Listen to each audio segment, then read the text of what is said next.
Hey guys, and welcome back to a new video. Today we are going to be ranking the supernovas. So we got the 11 people. If you don't know who the supernovas are, they're the 11 people that made it to Sabadi Archipelago who had over 100 million berry bounty. So we've got Jewelry Bonnie, Capone Gang Beige, we have Basil Hawkins, Killer, Scratch Manapoo, Luffy, Zoro, Law, Kid, Drake, Rouge. I'm pretty sure that is all of the people who made it to the halfway point of the Grand Line with 100 million berry bounty. So before we get into the video, we're going to play another little game, okay? So you have to try and guess where Mad Monk Rouge is in this list, where I've put him in this list, okay? 1 in 11 chance to get it right, okay? If you get it right, you don't have to subscribe. If you get it wrong, then you have to subscribe to the channel, okay? So I think it's better just to get it wrong, you know, because then you get anime content whenever you want, all right? I'll try and upload as consistent as I can, but sometimes it just can't happen if I don't have any ideas or anything. So subscribe. But if you get it wrong, then sadly you don't have to subscribe. Anyway, let's just get straight into the video. At number 11, we have Jewelry Bonnie, okay? Now, we don't know that much about Jewelry Bonnie. We know that she had 140 million berry bounty at Sabadi. She did get defeated by Blackbeard, so that's not very good on her part, even though that he is probably one of the strongest people. He defeated Ace, but he has taken a lot of damage from Luffy and everything.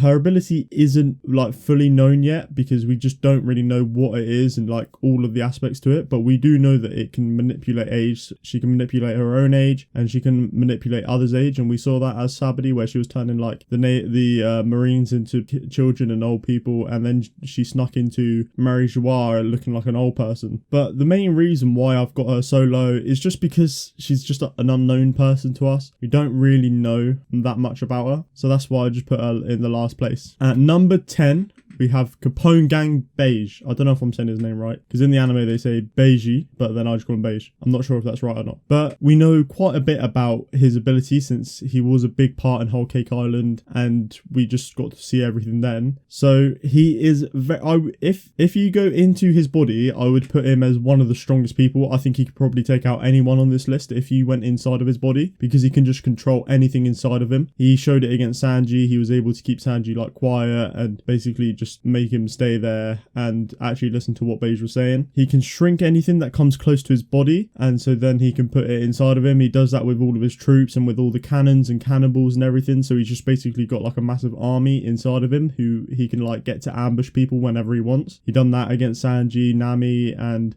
Chopper and Brook when they were at Zoe, so that they could just like bring him inside of his body, and then he could take like control whatever Sanji done. And he does have his big father mode. I'm not really sure like if it's called mode or not, but it's like his big father basically, where he just turns into a massive castle, and he has an amazing durability in it, where he was able to even tank a few punches from Big Mom, who's one of the emperors, who's very, very, very strong. Not many people can tank punches from Big Mom, especially ones that aren't emperors. But basically he just turns into a massive castle, so he's not very fast. His like abilities aren't very strong because he basically just uses cannonballs and everything, so they are easily evaded by people who are faster, who are the majority of the list down. That's why I do have him lower, just because he doesn't have as much strength as the others. I think that everyone in this list who's down would be able to handle the ambush if they got ambushed by his like people, and I think they'll easily be able to avoid the like cannons and everything that's in his big father mode. At number 9, we do have a bit of I don't know if it can be classed as controversial, but I wasn't sure where to put him. We've got Basil Hawkins, who has one of the coolest abilities. He can give himself extra lives, I think, by just like taking his own crew's lives and then putting them inside of him, so that if he does get killed, then it'll kill one of his crewmates instead of him. And I think that is such a sick ability. He can also control this massive like straw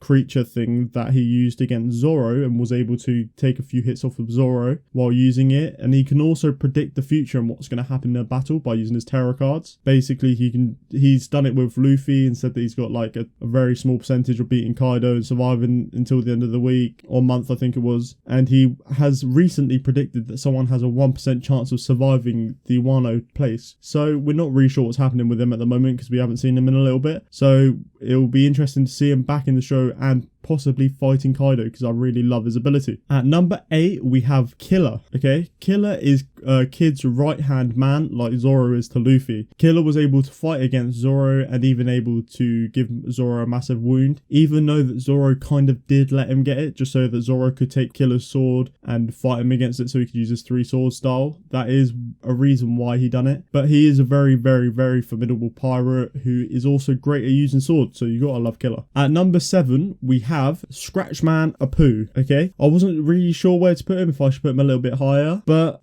Apu does have a really cool ability where he basically uses sound to hit people. So if you hear the music that he's playing, then you'll get attacked by whatever it is. So like he split Kizaru in half. He was able to get a hit off on Zoro and Luffy and everything in Wano. And so basically he's got a very strong devil fruit. Unless you block your ears, then it's not as strong, because obviously you won't be able to hear it if you can't hear anything. But then that also gives you a disadvantage of being able to not hear anything around you. He is a very good long distance fighter, but when it comes to close combat fighting, I don't think he's going to be that good, even though that he did recently block an attack from both Zoro and Drake, who were attacking them at the same time. But that's all we've got for close combat fighting from him at the moment. So in the future he could move up a little bit if we see him doing well with close combat fighting. At number 6, we have the ex-Rear Admiral Drake. He is now in like a special division called Sword, where he has infiltrated Kaido's pirate group, and he's supposed to be doing like an inside job, and he has reached the upper echelons of Kaido's crew. He owns an ancient Zoan type where he gets transformed into an Allosaurus, and he was able to fight Sanji with minimal damage taken. And so that's just like really good, because Sanji's obviously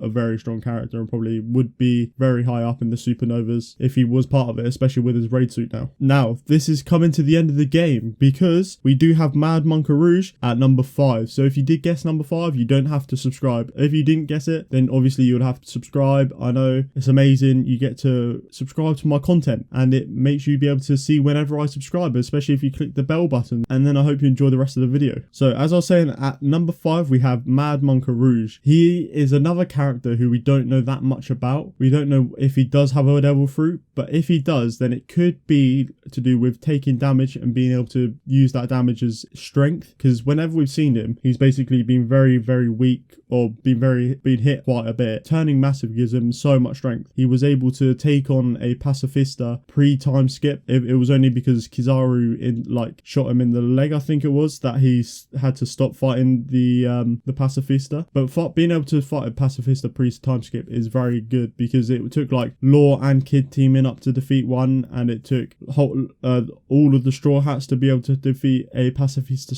pre-time skip. And he also was able to defeat one of Big Mum's 4 sweet generals or commanders. I've forgotten what they're called, I've forgotten if they're generals or commanders. Anyway, he was able to defeat one of them, and he was able to leave Whole Cake Island, and basically not many people can do that. They can't normally leave Whole Cake Island, but he did run away from Cracker, who was the person that Luffy obviously took down in Whole Cake Island. At number 4, we have the boy Roronoa Zoro. Okay, I put him number 4 just because we know a lot about Zoro. We know a lot about his strength, even though that there is a bit of unknown about him, because we haven't seen him fight full strength since the time skip. But he has got amazing sword play, and he doesn't have a devil fruit. He has now been given a sword that was able to give Kaido's only wound, albeit it was Kozuki Oden who did give him the wound, but he does now have the sword that was able to do that. He also was able to take down Pika, who was a mountain-sized piece of stone. He was able to just chop it in half, and it didn't even look like it was that hard for him. He was just chopping it in half, and he was able to take down the pacifista after the time skip very easily. He did get a little bit of help from Sanji, but he probably would have been able to take him down in 2 hits anyway. So that is why I've put him 4th, and I don't think that he is weaker than Mad Monkey Rouge. He might be if we find out more about a Rouge, but we also just don't know Zoro's full strength yet, so it'll be fun to see what his full strength is. At number 3, we have Kid. Okay, I wasn't sure whether to put Kid or Law higher, because we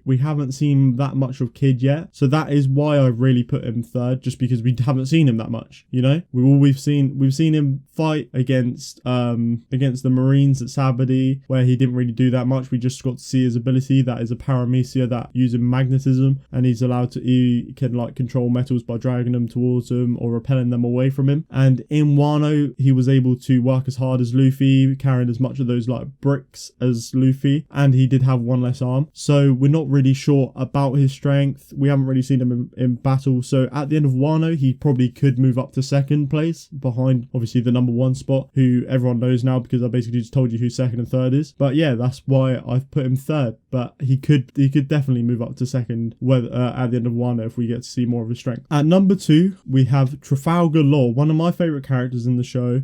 He has one of the best devil fruits with the Ope Ope no Mi. He was able to fight against Doflamingo on his own with it, and he almost killed him using his gamma knife if it wasn't for Doflamingo being able to stitch his organs together inside of him. There's a broken ability in it. He's also very smart and very tactical. He used to be a doctor, so the Ope Ope no Mi is perfect for him because he's able to use the ability to the full extent of it, rather than being someone who doesn't know anything to do with being a doctor and just being able to use half of it basically. He's also very calm and collected. He's able to stay calm under the pressure of anything, apart from one time where he did get a bit pissed off with Doflamingo, but then he was able to sort himself out, and then he calmed down after that. He was able to cut a massive laboratory in half, and he defeated Virgo, who was a vice admiral who was covered in armament haki throughout his whole body, and Law was able just to be able to cut him in half. So that is pretty good. It means that he's got very high like armament haki to be able to fight against someone like Virgo and chop him in half. But yeah, so he's got one of the best devil fruits. It is very broken and got a lot of hacks, and he is able to bring someone back to life. I don't know, that doesn't count for strength, but that is